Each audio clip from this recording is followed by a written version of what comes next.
संत मार्कुस के अनुसार पवित्र सुसमाचार अध्याय 12। फिर वह दृष्टांत में उनसे बातें करने लगा कि किसी मनुष्य ने दाख की बारी लगाई और उसके चारों ओर बाड़ा बांधा और रस का कुंड खोदा और गुम्मट बनाया और किसानों को उसका ठेका देकर परदेश चला गया।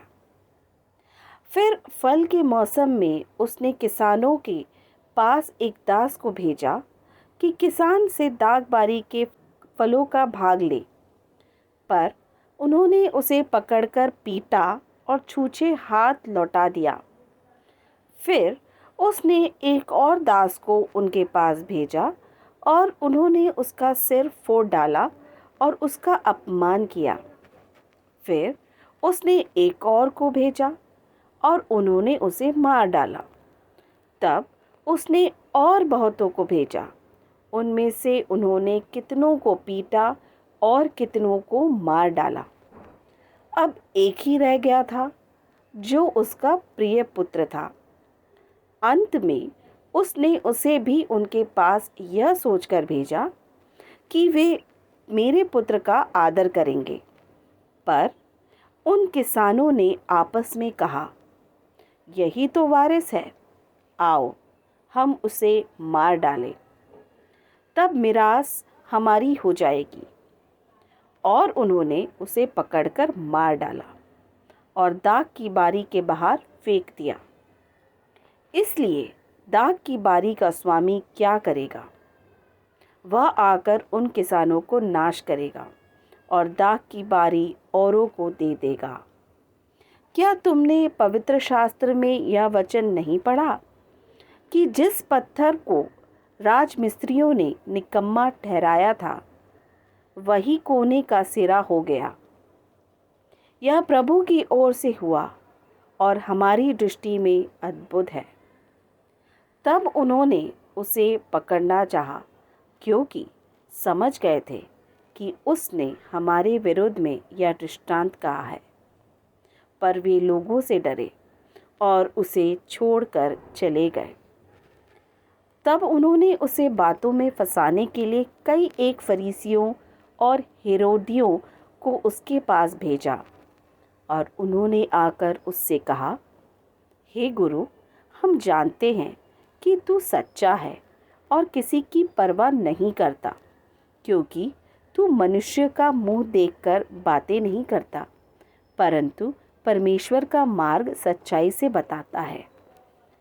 तो क्या कैसर को कर देना उचित है कि नहीं, हम दें या ना दें? उसने उनका कपट जानकर उनसे कहा, मुझे क्यों परखते हो? 1 दिनार मेरे पास लाओ कि मैं देखूं। वे ले आए और उसने उनसे कहा, यह मूर्ति का नाम किसका है? उन्होंने कहा, कैसर का।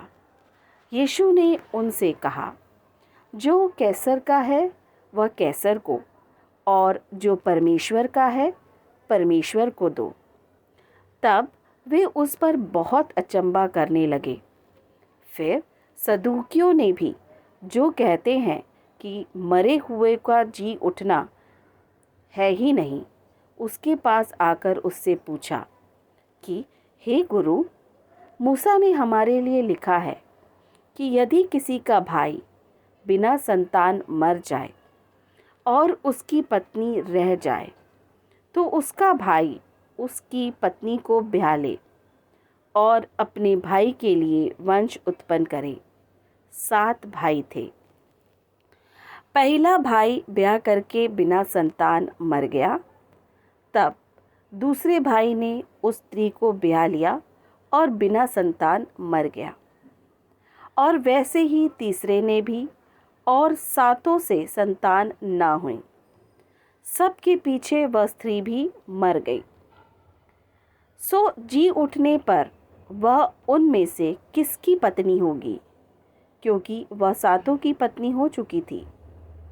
यीशु ने उनसे कहा, क्या तुम इस कारण से भूल में नहीं पड़े हो कि तुम ना तो पवित्र शास्त्र ही को जानते हो और ना परमेश्वर की सामर्थ्य को? क्योंकि जब वे मरे हुओं में से जी उठेंगे तो उनमें ब्याह शादी न होगी, पर स्वर्ग में दूतों की नाई होगी। मरे हुओं के जी उठने के विषय में क्या तुमने मूसा की पुस्तक में झाड़ी की कथा में नहीं पढ़ा कि परमेश्वर ने उससे कहा, मैं इब्राहिम का परमेश्वर और इसहाक का परमेश्वर और याकूब का परमेश्वर हूँ। परमेश्वर मरे हुओं का नहीं वरन जीवितों का परमेश्वर है। सो तुम बड़ी भूल में पड़े हो। और शास्त्रियों में से एक ने आकर उन्हें विवाद करते सुना, और यह जानकर कि उसने उन्हें अच्छी रीति से उत्तर दिया, उससे पूछा, सबसे मुख्य आज्ञा कौन सी है? यीशु ने उसे उत्तर दिया, सब आज्ञाओं में से यह मुख्य है, हे इज़राइल सुन, प्रभु हमारा परमेश्वर एक ही प्रभु है, और तू प्रभु अपने परमेश्वर से अपने सारे मन से और अपने सारे प्राण से और अपनी सारी बुद्धि से और अपनी सारी शक्ति से प्रेम रखना। और दूसरी यह है कि तू अपने पड़ोसी से अपने समान प्रेम रखना।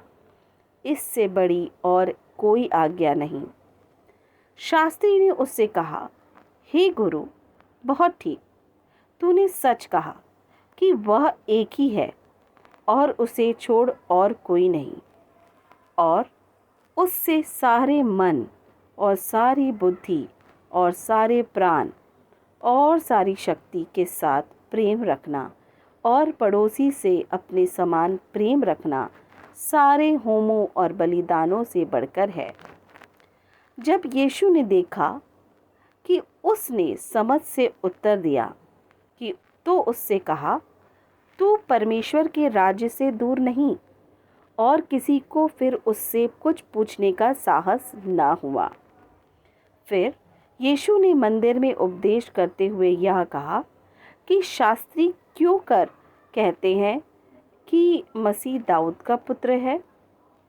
दाऊद ने आप ही पवित्र आत्मा में होकर कहा है कि प्रभु ने मेरे प्रभु से कहा, मेरे दाहिने बैठ, जब तक कि मैं तेरे बरइयों को तेरे पाँवों की पीढ़ी ना कर दूं।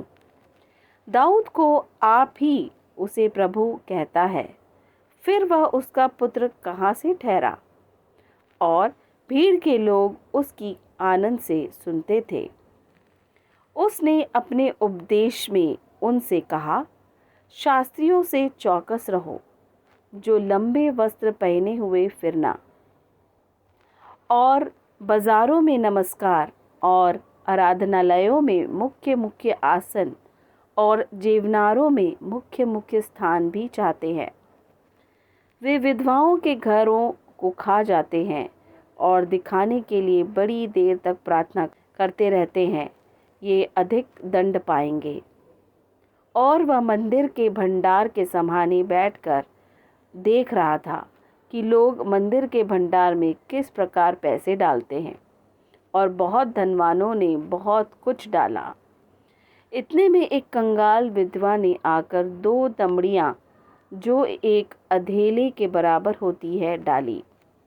तब उसने अपने चेलों को पास बुलाकर उनसे कहा, मैं तुमसे सच कहता हूँ कि मंदिर के भंडार में डालने वालों में से इस कंगाल विधवा ने सबसे बढ़कर डाला है, क्योंकि सब ने अपने धन की बढ़ती में से डाला है, परंतु इसने अपनी घटी में से जो कुछ उसका था, अर्थात अपनी सारी जीविका डाल दी है।